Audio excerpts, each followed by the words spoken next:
The Wicked Prince by Hans Christian Andersen. There lived once upon a time a wicked prince whose heart and mind were set upon conquering all the countries of the world and on frightening the people. He devastated their countries with fire and sword, and his soldiers trod down the crops in the fields and destroyed the peasants' huts by fire, so that the flames licked the green leaves off the branches, and the fruit hung dried up on the singed black trees. Many a poor mother fled, her naked baby in her arms, behind the still smoking walls of her cottage. But also there the soldiers followed her, and when they found her, she served as new nourishment to their diabolical enjoyments. Demons could not possibly have done worse things than these soldiers. The prince was of opinion that all this was right, and that it was only the natural course which things ought to take. His power increased day by day, his name was feared by all, and fortune favored his deeds. He brought enormous wealth home from the conquered towns, and gradually accumulated in his residence riches which could nowhere be equaled. He erected magnificent palaces, churches, and halls, and all who saw these splendid buildings and great treasures exclaimed admiringly, "What a mighty prince!"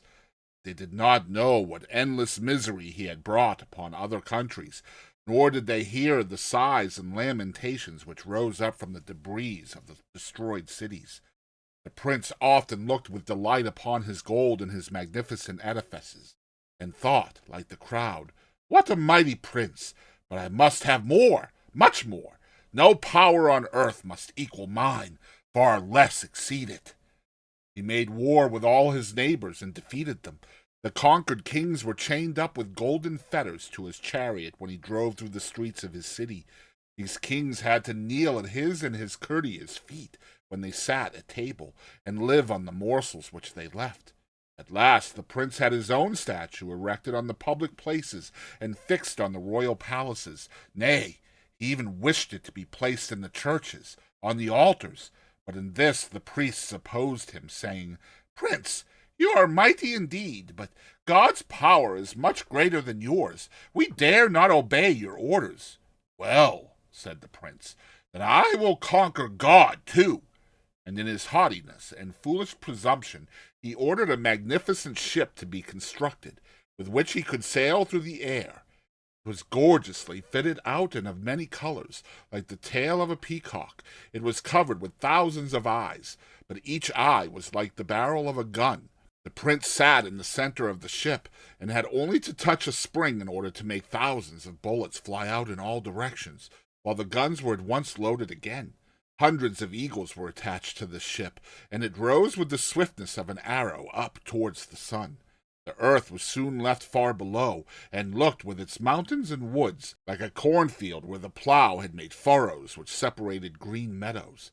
Soon it looked only like a map with indistinct lines upon it, and at last it entirely disappeared in mist and clouds. Higher and higher rose the eagles up into the air. Then God sent one of his numberless angels against the ship. The wicked prince showered thousands of bullets upon him, but they rebounded from his shining wings and fell down like ordinary hailstones. One drop of blood, one single drop, came out of the white feathers of the angel's wings, and fell upon the ship in which the prince sat, burnt into it, and weighed upon it like thousands of hundredweights, dragging it rapidly down to the earth again. The strong wings of the eagles gave way, the wind roared round the prince's head, and the clouds around, were they formed by the smoke rising up from the burnt cities, took strange shapes, like crabs many, many miles long, which stretched their claws out after him, and rose up like enormous rocks, from which rolling masses dashed down, and became fire-spitting dragons. The prince was lying half dead in his ship, when it sank at last with a terrible shock into the branches of a large tree in the wood. "I will conquer God," said the prince. "I have sworn it. My will must be done." And he spent 7 years in the construction of wonderful ships to sail through the air, and had darts cast from the hardest steel to break the walls of heaven with. He gathered warriors from all countries, so many that when they were placed side by side they covered the space of several miles. They entered the ships, and the prince was approaching his own, when God sent a swarm of gnats, one swarm of little gnats. They buzzed round the prince and stung his face and hands. Angrily he drew his sword and brandished it, but he only touched the air and did not hit the gnats. Then he ordered his servants to bring costly coverings and wrap him in them, that the gnats might no longer be able to reach him. The servants carried out his orders, but one single gnat had placed itself inside one of the coverings, crept into the prince's ear, and stung him. The place burnt like fire, and the poison entered into his blood. Mad with pain, he tore off the coverings and his clothes too, flinging them far away, and danced about before the eyes of his ferocious soldiers, who now mocked at him, the mad prince who wished to make war with God and was overcome by a single little gnat.